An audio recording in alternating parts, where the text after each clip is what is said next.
Hello, and welcome to the U.S. Embassy. This video describes the process of applying for a consular report of birth abroad, also known as a CRBA.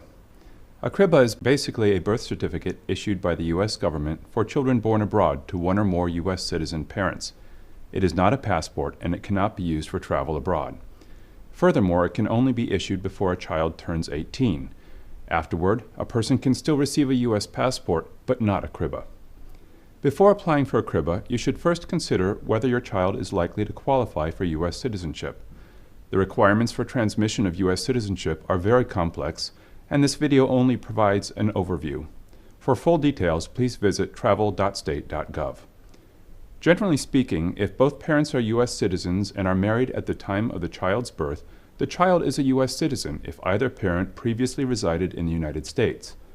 If one parent is a U.S. citizen and the other parent is not, and the parents were married at the time of the child's birth, the child is a U.S. citizen if the U.S. citizen parent can show that he or she resided in the United States for at least 5 years, at least 2 of which were over the age of 14. If the parents were not married at the time of the child's birth, the requirements differ somewhat. If citizenship is being transmitted through the father must agree in writing to support the child financially up to the age of 18, and this agreement must be made before the child turns 18.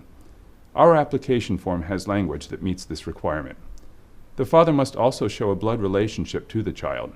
Usually this requirement is met if the father's name is on the birth certificate, though in some cases the consular officer may request additional evidence or recommend DNA testing. The rules for transmission of citizenship to a child born out of wedlock may differ based on your particular circumstances. If you have questions about your situation, please refer to our website or consult with an attorney of your choosing. If you believe your child may qualify for U.S. citizenship, the next step is to complete application form DS-2029, which is available by a link from our embassy's webpage. Let's go through the form together. Begin by filling out the child's biographical information in blocks 1 through 4 on page 1. The child's name should match the birth certificate identically, unless there has been a legal change of name, in which case you must bring the name change document with you at the time of application. Blocks 5 through 17 on page 1 include basic biographical information about the parents. Please remember to fill in all the blanks that apply and list any legal names previously used. Next, indicate the citizenship of each parent in boxes 18 and 19 on page 2. These boxes correspond to the same columns you completed on page 1. Importantly, this question is about citizenship at the time the child was born, not citizenship acquired afterward. If neither parent was a citizen at the time the child was born, the child will not be a U.S. citizen. Next, in blocks 20 and 21, indicate whether the parents were married at the time of birth and provide the requested information about the marriage.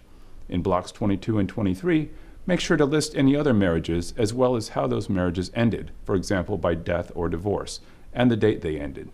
The next 2 blocks, 24 and 25, are the blocks that create the most problems for applicants and the blocks that contribute most to delays in the application process, so it's important to get them right. Each parent must state the precise periods of time he or she spent physically in the U.S. This means that the parent was physically present on U.S. soil. It is not important whether the parent considered himself or herself a resident of the United States at the time. Also, you must carefully account for all periods of absence from the United States, no matter how short. You do not list these periods specifically on the form, rather they appear as omissions from the periods of time you were present in the United States. All time abroad must be accounted for, including studies abroad and vacations. Note that time spent on active duty in the U.S. military or posted abroad for certain U.S. government assignments counts as time inside the U.S. However, this time should be indicated in blocks 26 and 27 of the form, not blocks 22 and 23. At this point, you must stop filling out the form and wait until your appointment before signing. Again, do not sign blocks 28 or 29 until your appointment.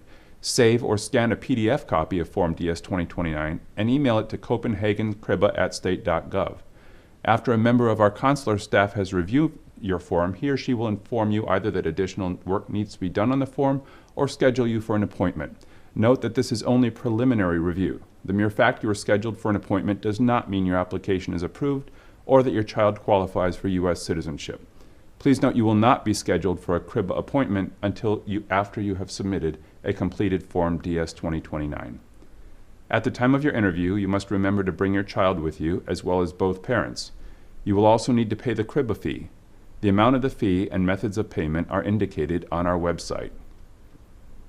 Please also bring the child's original birth certificate showing the name of the child, as well as 2 copies. If the birth certificate is in a language other than English or the official local language, you must provide an official translation. You must also bring an original and a copy of any marriage certificates, divorce decrees, or death certificates. You must bring both parents' original passports and copies of the biographic information pages of both passports. If the parents are unmarried, please also bring any documents that establish the father's paternity. Finally, you must bring an original and 1 copy of any documents that establish the U.S. citizen parent's required physical presence in the United States. These documents can take any form, but generally the best documents are those that you can only get if you were physically present in the U.S. For example, a transcript showing attendance at a U.S. school.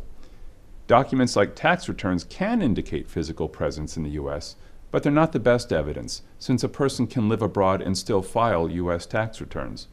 If you ever served in the U.S. military or were employed with the U.S. government abroad, please remember to bring records showing exact periods of service. In some cases, entry and exit stamps in old passports may also be necessary to establish physical presence. Overall, there's no magic formula as to what constitutes sufficient evidence of physical presence. Every family's situation is unique, and the final decision will be made by the consular officer based on the totality of the circumstances. Note, however, that if you fail to bring a required document with you on the day of your interview, you may be sent away and required to reschedule your appointment, or your application may be delayed.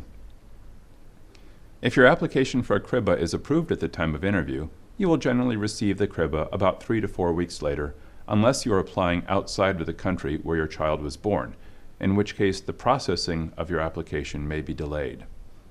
You can pick up the CRBA at the embassy after being informed that it's ready, or you can provide a stamped self-addressed envelope at the time of your interview, in which case it will be mailed to you.